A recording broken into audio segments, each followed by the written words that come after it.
हाय बच्चों, सभी कैसे हो? मैं आशा करती हूँ आप सभी बहुत अच्छे हैं और मस्ती भी कर रहे हैं, साथ साथ हमारे सभी वीडियो भी देख रहे हैं, साथ साथ इसमें सक्रियता से अगर आप भाग लेंगे तो बहुत अच्छा होगा कि आप आगे बढ़ते जाएंगे और हम ऐसे ही सिखाते जाएंगे। तो आज मैं आई हूँ आपके सम्मुख एक पाठ लेकर, उसका नाम है कर्तव्य और सत्यता। तो हम अक्सर ये सुनते हैं कि ये मेरा कर्तव्य है, ये मेरा धर्म है, तो मुझे करना ही चाहिए। ये सभी हम ऐसे शब्दों को बार बार सुनते हैं और हमारे कानों पर ऐसे शब्द बहुत बार पड़े भी हैं। तो इसका मतलब ये हुआ कि हर एक व्यक्ति का, हर छोटे बच्चों से लेकर बुढ़ापे तक जो भी आते हैं उनके हर एक अलग अलग कर्तव्य होते हैं। तो आइए हम ये देखते हैं कि कर्तव्य बोले तो क्या है। और यहाँ पर मैं कर्तव्य बताने से पहले मैं ये बताना चाहती हूँ कि कर्तव्य और सत्यता एक सिक्का के दो पहलू है। ಒಂದು ನಾಣ್ಯದ ಎರಡು ಮುಖಗಳು। कर्तव्य कहाँ से शुरू होता है ये सब हम आगे देखेंगे, बट इससे पहले हम ये देखेंगे कि कर्तव्य का मतलब क्या है। अगर मैं एक स्टूडेंट हूँ, लेट इट बी, स्टूडेंट ना चले ना सही, बट मैं माँ हूँ ना, तो माँ होने के नाते मेरा कर्तव्य क्या होता है। तो माँ होने के नाते मेरा कर्तव्य ये होता है कि मुझे पूरे घर को संभालना पड़ता है और मेरे बच्चों का देखभाल करना पड़ता है कि वो अच्छी तरह से खाना खाते हैं या नहीं, सही टाइम पे उठते या नहीं, सही टाइम पे सोते हैं या नहीं, और उनके जो दिनचर्या में जो वो करते हैं काम वो सही है या नहीं, और जब वो पढ़ाई करने के लिए जाकर बैठते हैं ना, वो सही तरीके से पढ़ाई करते हैं या नहीं, ये मेरा कर्तव्य है। साथ साथ ये माँ का हो गया, तो माँ भी हूँ और साथ साथ मैं एक पत्नी भी हूँ, एक बहू भी हूँ।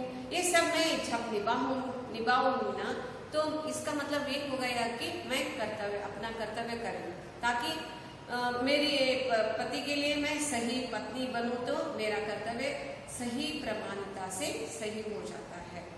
तो मेरे कर्तव्य क्या है, अगर मैं जान गई तो मैं मेरे घर को अच्छी तरह से संभाल सकती हूँ, तो बच्चों को मैं अच्छी तरह से उसका परवरिश भी कर सकती हूँ। तो पहले हम ये देखेंगे कि इस एक क्या बोलते हैं उसको, जो बहुत अनोखी तत्व के साथ अनोखे जो शब्द हम सुनते हैं ना, उसकी ओर हमें जागृत करने के लिए मजबूर करते हैं कि कुछ ऐसे शब्द है जो यहाँ पर आपने देखा कि कर्तव्य। तो बच्चों का कर्तव्य अलग है, पिता का कर्तव्य अलग है, और बेटे का कर्तव्य अलग है, बेटी का कर्तव्य अलग है, पत्नी का कर्तव्य अलग है, ऐसे ऐसे अलग अलग कर्तव्य होते हैं। तो ये कर्तव्य हमें सिखाने के लिए या हमें समझाने के लिए कोई एक ऐसा महान विभूति पुरुष है, उसका नाम क्या है, इस पाठक के लेखक हैं, लेखक कब से देखेंगे, इसका नाम क्या है, श्याम सुंदर दास। श्याम सुंदर दास, उनका जन्म 1875 ईस्वी में काशी में हुआ।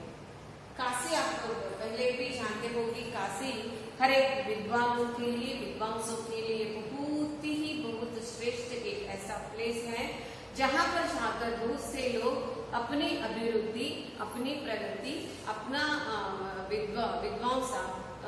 विद्वत्ता को बहुत बढ़ाए हैं, ताकि वो इतना महान हो गए हैं ना जो काशी में पढ़े थे। इसका मतलब हो गया कि काशी में जो रहते हैं ना, पढ़ाने वाले शिक्षक भी और पढ़ने वाले छात्र भी इतने महान हो गए हैं ना, ताकि वहाँ का मोहल्ला, वहाँ का वातावरण ऐसा ही है जो जहाँ पर जाते हैं इतना प्रसिद्ध हो जाते हैं। तो उनकी शिक्षा के बारे में देखेंगे तो 1897 में उन्होंने बीए की परीक्षा पास की, बैचलर ऑफ आर्ट्स।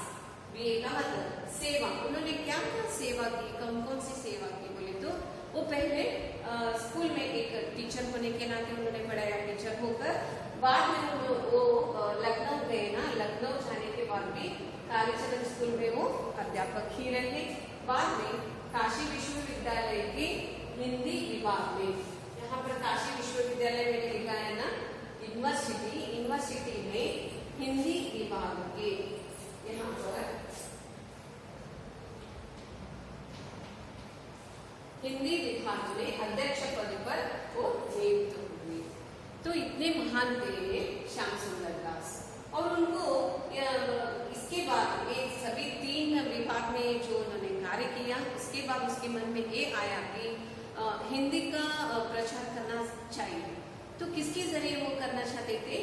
यहाँ पर उन्होंने 1893 में नागरिक प्रचारिणी सभा की स्थापना की। नागरिक प्रचारिणी सभा बोले तो हर एक नागरिक को हिंदी आनी ही चाहिए। इस तरह उन्होंने एक संस्था की स्थापना की। उस संस्था के जरिए उन्होंने हर दिशा में जाकर हिंदी की प्रचार की।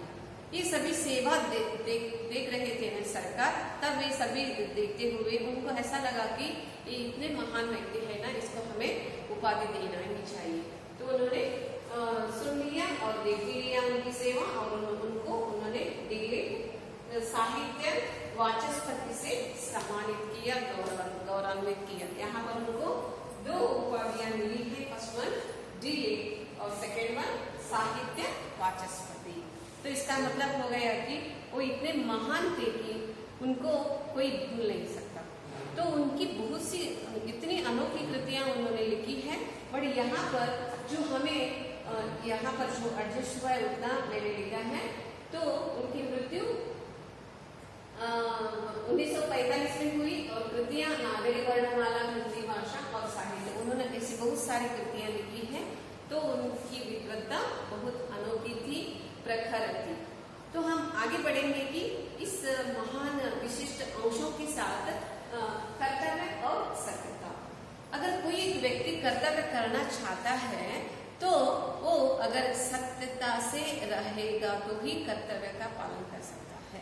इस तरह हमें एक व्यक्ति की प्रगति होने के लिए उसके कर्तव्य क्या है, वो किस रास्ते की ओर जाकर उस कर्तव्य को निभा सकता है, निभाना चाहिए, ये सभी उन्होंने बहुत अच्छी तरह से विश्लेषण किया है यहाँ पर। तो आगे हम बढ़ेंगे कि उनके हर एक मुख्य अंशों के साथ। तो आइए बच्चों देखते हैं।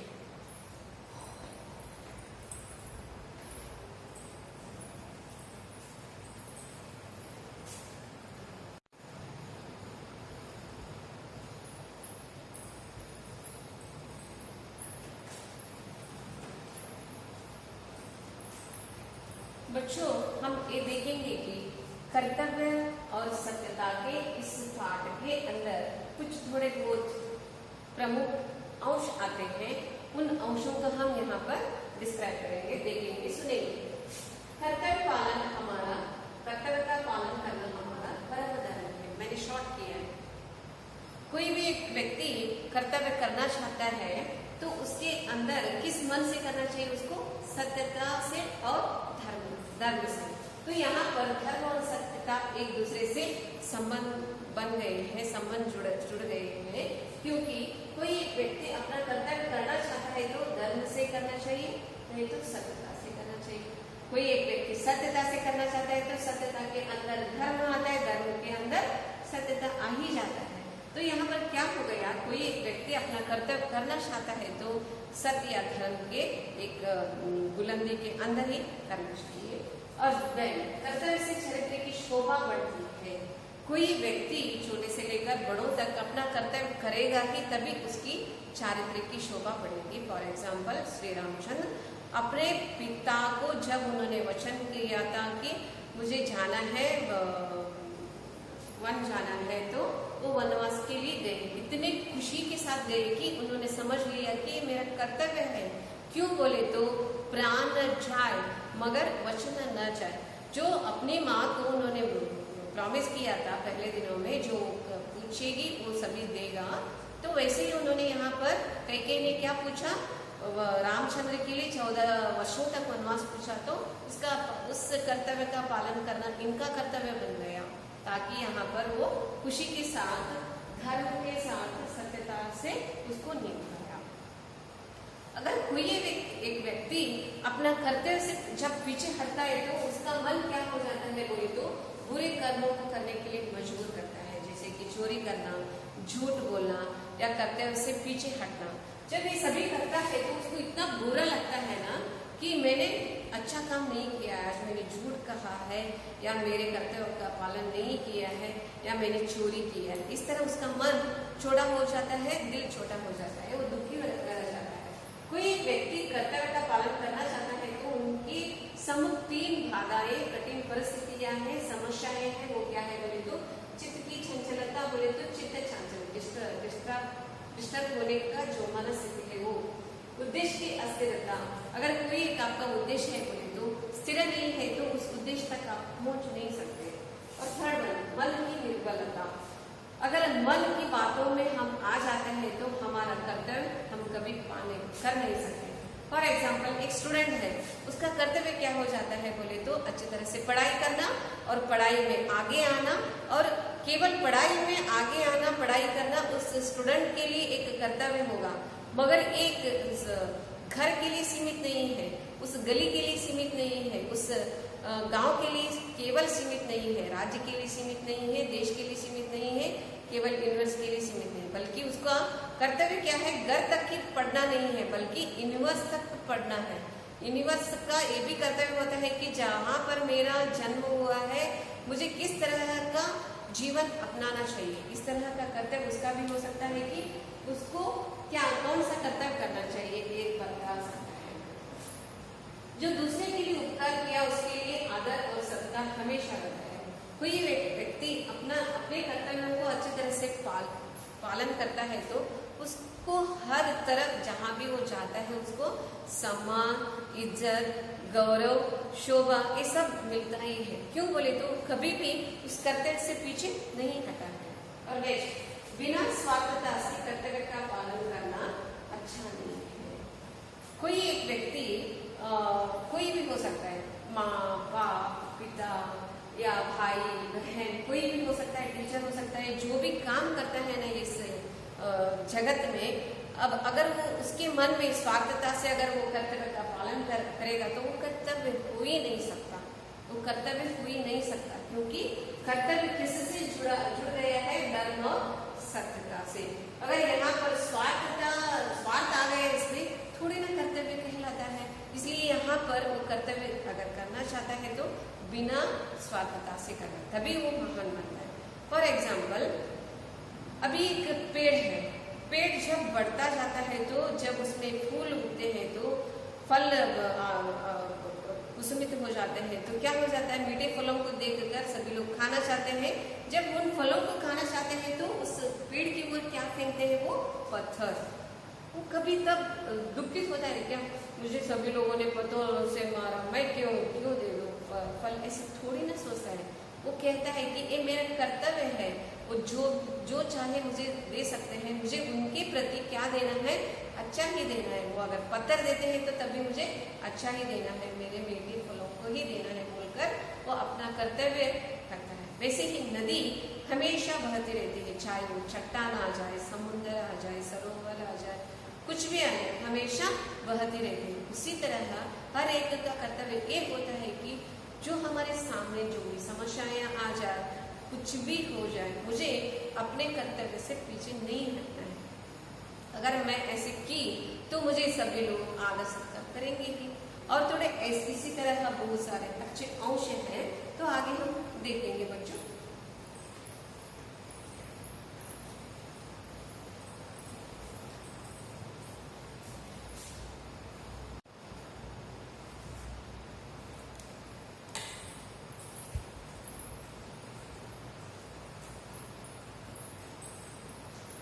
हाय बच्चों, अभी हम नेक्स्ट पॉइंट्स को देखते हैं। कर्तव्य से सत्य का घनिष्ठ संबंध है। अभी मैंने कहा था कि सत्य कर्तव्य के अंदर कौन कौन से गुण जुड़े हुए हैं बोले तो सत्य और धर्म। कर्तव्य का दूसरा नाम ही सत्य भी हो सकता है, धर्म भी हो सकता है। यहाँ पर फॉर एग्जाम्पल के लिए हम रामचंद्र को लेते हैं और पांडु पुत्रों में पहला धर्मराज को ले सकते हैं और नल को, सत्य हरिश्चंद्र को, ऐसे महान विभूति पुरुषों का नाम यहाँ पर ले सकते हैं। क्योंकि हरिश्चंद्र जब भी वो कभी भी झूठ बोलता ही नहीं था वो।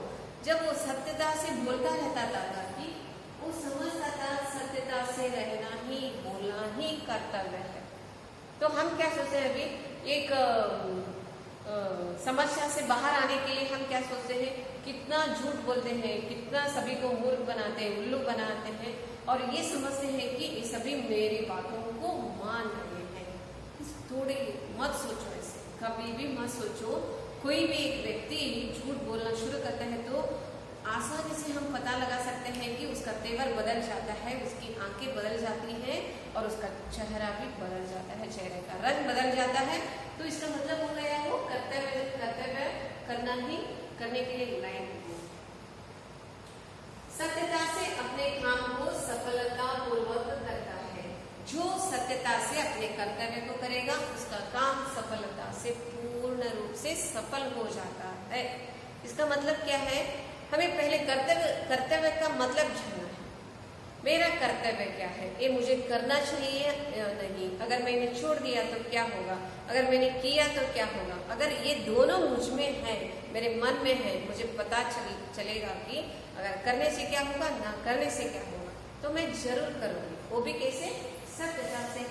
जब मैं सत्यता से उस कार्य को करूंगी तो क्या हो जाएगा, वह कार्य सफल होगा, यशस्वी होगा और सक्सेसफुल होगा। कभी झूठ बोलता है कोई व्यक्ति है तो उसके अंदर, झूठ बोलने वाले के अंदर एक कुटिलता रहती है। कुटिलता बोले तो कौरव किसकी बातों को सुनते थे बोले तो शकुनी। वो कैसा था, उसका स्वभाव कैसा था, कुटिलता। बोले तो बुरे कामों को कर करके उसका मन इतना प्रक्षुब्ध हो गया था कि वो सोचना भी बुरा सोचता था और करना भी बुरा करता था। कायर था, हेड़ी हम कहते हैं ना, कायर था। अगर हम कायर बन गए ना तो महान कार्य हमसे नहीं हो पाते। ये आप रख लीजिए, मन में ठान लीजिए। अगर मुझे बहुत बड़ा कार्य करना है तो मैं कायर हूँ तो कैसे कर सकती हूँ।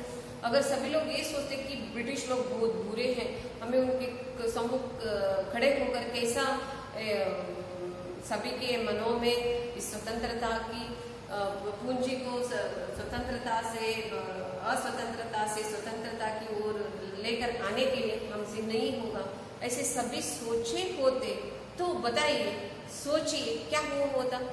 तो सभी लोग कायर नहीं बने, इतने महान बलशाली बने। सभी लोग इतने महान एकता से इतना घुल मिल गए ना, उनकी एकता को देखकर पहले ही वो इतने डर गए थे। ब्रिटिश पहले ही सोच विचार करके उन्होंने डिसाइड किया था कि हमें 14 अगस्त को ही यहाँ से निकलना चाहिए। पता चला? तो नीति और कायरता पाप से उत्पन्न होता है। अगर मुझे कोई एक पाप कार्य करना है तो ही मैं झूठ बोलना पसंद करूंगी। पाप बोले तो क्या, दूसरों को दुख देना, बस वो जिस तरह से भी हो सकता है, जिस रास्ते से भी हो सकता है। कायरता, कुटिलता से मैं झूठ बोल सकती हूँ। नेक्स्ट, नीति और आवश्यकता के बहाने झूठ का पालन करते हैं। एक बुजुर्ग रहते हैं कि मुझे नीति, वो नीति, यह नीति, ऐसे समझाते रहते हैं। नीति के कारण, नीति के अंदर वो क्या हो जाते हैं बोले तो झूठ बोलते रहते हैं। उनकी नीति सही है या नहीं वो सोचते नहीं, ये नीति है, ऐसे ही चलना है। इसका मतलब ये हो गया कि वो झूठ का परवरिश करें, पालन करें। और आवश्यकता के बहाने, आवश्यकता बोले तो कोई एक व्यक्ति किसी जब कॉलेज में रहता है तो उसके घर से फोन आता है कि घर आ जाओ, तब उसको ये समझना चाहिए कि मुझे घर जाना चाहिए, सही है, वहां पर क्या हुआ है, क्यों मुझे जाना चाहिए, ये सभी वो पहले ही सुन लेता या सभी समझ लेता पहले ही जाने से पहले, तो वो क्या हो जाता था, अपना कर्तव्य कर सकता था। पर उन्होंने क्या किया, आवश्यकता है, मेरा घर जाना आवश्यकता है कहकर उन्होंने झूठ का सहारा लिया, तभी वो अपने कर्तव्य से परे हो गया, कर्तव्य नहीं कर पाया।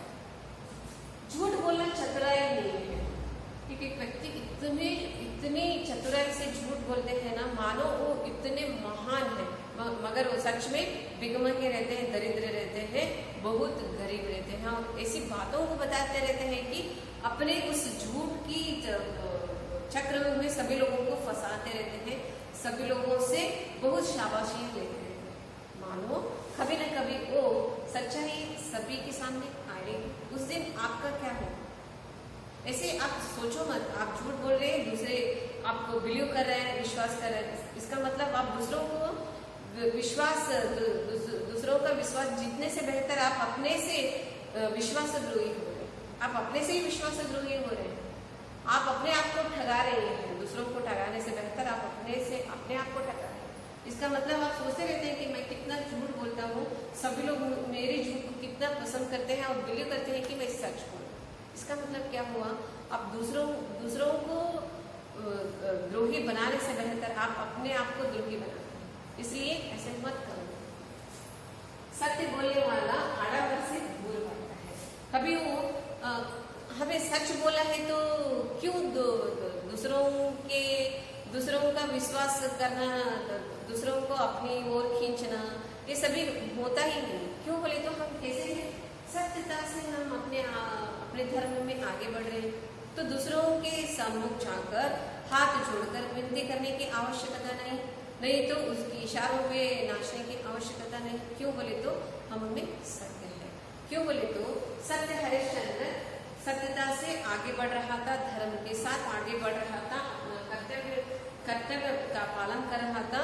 न जाने उनके जीवन में कितने कष्ट आ गए, श्री रामचंद्र के जीवन में कितने कष्ट आ गए, और ये सभी आने के बावजूद भी वो इतना सफल पूर्वक यशस्वी एक महान देव बन गए, ताकि अभी तक उनका नाम हम लेते हैं और हर एक उदाहरण के तौर पर उसका नाम लेते रहते हैं। क्यों बोले तो वो अपना कर्तव्य को निभाया। वैसे ही हमें अपने कर्तव्य को निभाना है, वो भी प्रेम से, सत्यता से, धर्म से। इस तरह यहाँ पर लेखक ने हमें ये समझाया कि अगर आप कर्तव्य करना चाहते हैं तो उसमें क्या होना चाहिए, सत्य होना चाहिए, धर्म होना चाहिए, निस्वार्थता होना चाहिए और झूठ का सहारा कभी मत लेना चाहिए। अगर आप अपने कर्तव्य का पालन अच्छी तरह से करेंगे तो आप अपने जीवन में सफलता पूर्वक आगे बढ़ेंगे, प्रगति पाएंगे और आपका नाम रोशन हो जाएगा इस जगत में, दुनिया में और आपके घर में भी। तो यहाँ पर ये सभी हम अच्छी तरह से समझ गए, कर्तव्य क्या है, धर्म क्या है, भक्ति क्या है और सत्य क्या है। अगर हम ये सभी गुण हम में हैं, मुझ में हैं और आप हर एक के मनों में है, रगों में है, दिलों में है, तो हम रियली अपने जो लक्ष्य है ना वहाँ तक जाएंगे। कोई भी उसके बीच में कोई भी न जाने, कोई भी समस्या आ जाए, फिर भी हम अपने आप को सफलता की दिशा में अपने आप को ले